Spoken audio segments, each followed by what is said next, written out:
L'une des choses qui ont commencé dans les ateliers était de nous apprendre à parcourir le monde en regardant les gens. Nous l'avons vu dans nos événements, ou dans notre lupus, ou dans notre cancer, ou dans la douleur causée par des douleurs chroniques ou des allergies, ou dans toutes sortes de problèmes de santé. Changements physiques qui se produisent à la suite d'un atelier ou lorsque nous recevons un courrier qui dit « Je suis venu pour recevoir mes valeurs sanguines et ma maladie n'existe plus ».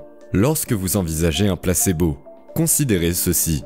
Pourquoi pouvez-vous donner à quelqu'un une pilule de sucre, injecter une solution chirurgicale simulée, et un certain pourcentage de ces personnes acceptent et croient en l'effet placebo? Si vous soupçonnez que ce médicament est un médicament à base de sucre, comme une injection raisonnable, ou que cette chirurgie frauduleuse entraînera des changements physiques chez certaines de ces personnes, vous pouvez analyser leur cerveau pour voir s'il y a des changements physiques dans leur cerveau, comme s'ils ont consommé de la drogue. En d'autres termes, lorsque quelqu'un accepte, croit et part avec la conviction qu'il guérira sans être analysé, le système nerveux commence à s'activer. Et maintenant, le corps produit ses propres produits pharmaceutiques pour correspondre aux médicaments qu'il prend. Maintenant, je doute que la majorité des gens atteignent un haut niveau de compréhension. Parce que vous comprendrez pourquoi si vous commencez à apprendre ce qui se passe et que je vous demande pourquoi quelqu'un prend des médicaments, est un envahisseur fictif ou subit une intervention chirurgicale. Pourquoi n'apprennent-ils pas, ne sont-ils pas capables de le faire simplement en y réfléchissant? Par exemple, des études menées au cours de la dernière année et demie montrent que vous n'avez pas besoin de pilules de sucre, d'injections d'eau salée ou d'une mauvaise intervention chirurgicale. L'effet placebo repose sur 3 principes valables. Et si vous pouvez leur enseigner ce principe à tous les 3, vous pourrez faire le même changement dans leur situation. Le premier principe est appelé conditionnement. Oui. Et le conditionnement est basé sur l'idée que si vous donnez quelque chose à quelqu'un, ce qui est une excellente étude, il donnera un inhalateur pour l'asthme à un groupe d'enfants. Ils le font en combinant une saveur de cannelle avec un médicament stimulant. Et ils inhalent de l'albutérol chaque fois qu'ils ont une réaction asthmatique. Cela entraînera une bronchectasie. Et il leur sera ainsi plus facile de respirer. Mais ce qu'ils ont fait, c'est inhaler l'odeur de la cannelle. Et, avec l'aide des enfants, continuer à baisser la valeur de la drogue. Et les enfants qui veulent pulvériser la distance électrique sont aussi mouillés dans la bouche que de l'eau. Ils entraînent également leur corps. Éliminer les pharmacies et réduire les effets secondaires des médicaments. Donc ça marche avec la douleur. Vous pouvez injecter de la morphine à tout le monde, puis les convertir en injonction de morphine.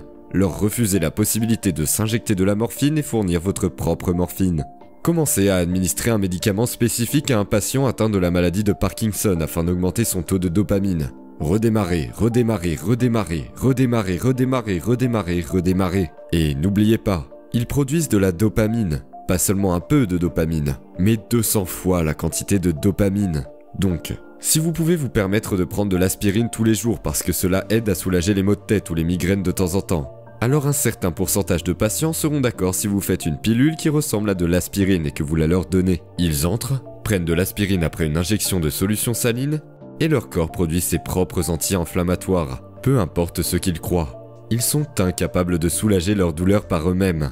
Ils sont incapables d'augmenter systématiquement les niveaux de dopamine. C'est le conditionnement dans lequel, si vous continuez à conditionner le corps commence à émerger, un peu comme les chiens de Pavlov. Le corps commence à se préparer pour l'événement à venir une fois la cape retirée. Lorsqu'un produit chimique est créé, qui prédit avec précision son apparence, le véritable événement se produit. Donc, comme indiqué précédemment, il y a cette excellente étude qui prédit les nausées, que beaucoup de gens ressentent lorsqu'ils commencent leur premier traitement de chimiothérapie. Alors, sur le chemin de Friedman, ils croient qu'ils ont la nausée et acceptent l'idée qu'ils peuvent. Mais après quelques minutes, le corps commence à produire une chimie qui correspond à la pensée, et ils commencent à avoir la nausée. N'est-il pas vrai que la moitié de ces personnes se sentiront malades lors de leur première séance de chimiothérapie? Si 50% de la population mondiale est en bonne santé et travaille dans une prédiction positive, nous avons informé notre personnel clinique que si 50% de ces personnes tombent malades au cours du premier cycle de traitement de chimiothérapie, nos 50% de patients pourraient être revenus. Ce sont le docteur et madame Parse qui réfléchissent à la manière dont le traitement sera effectué. Ils commencent à développer leurs propres produits chimiques correspondants. Cela m'amène au deuxième point, qu'on appelle la participation. Si vous êtes d'accord, alors vous devez être patient. Car lorsque vous commencez à administrer un placebo, quelque chose se passe. Écoutez, elle ne dit rien de rationnel à propos de l'injection de solution saline. Et les médecins sont optimistes dont ce nouveau médicament guérira votre maladie de Parkinson. Et le patient commence à sélectionner le potentiel numérique, une nouvelle réalité, une nouvelle idée, un nouvel avenir.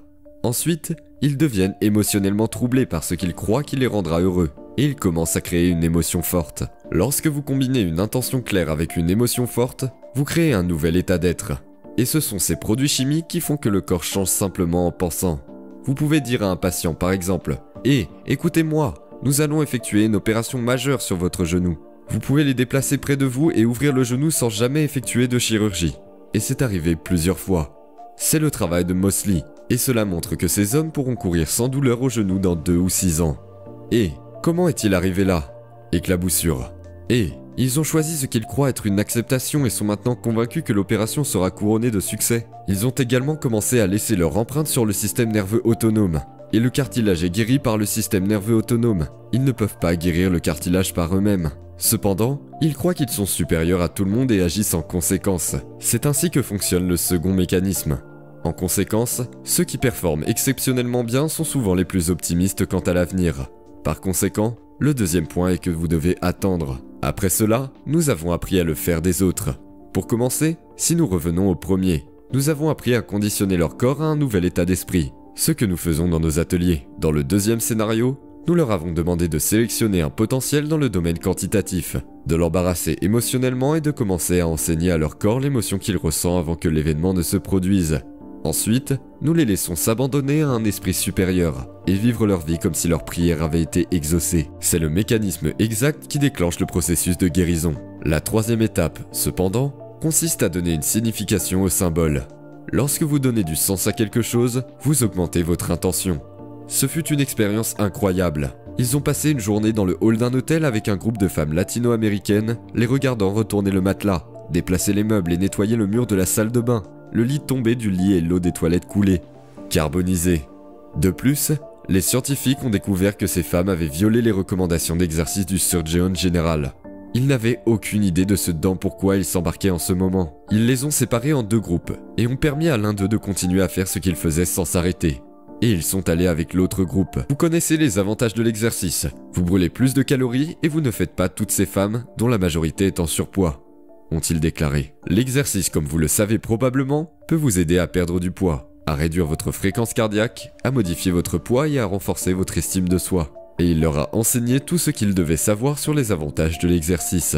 En 1 mois, rien n'a changé. Les femmes qui ont pris du poids ont vu leur fréquence cardiaque chuter de 10 points. Elles avaient une image de soi plus positive et un rapport de masse sur masse plus élevé. Pourquoi? Parce qu'elles ont confirmé leur intention ou donné un sens à leurs actions.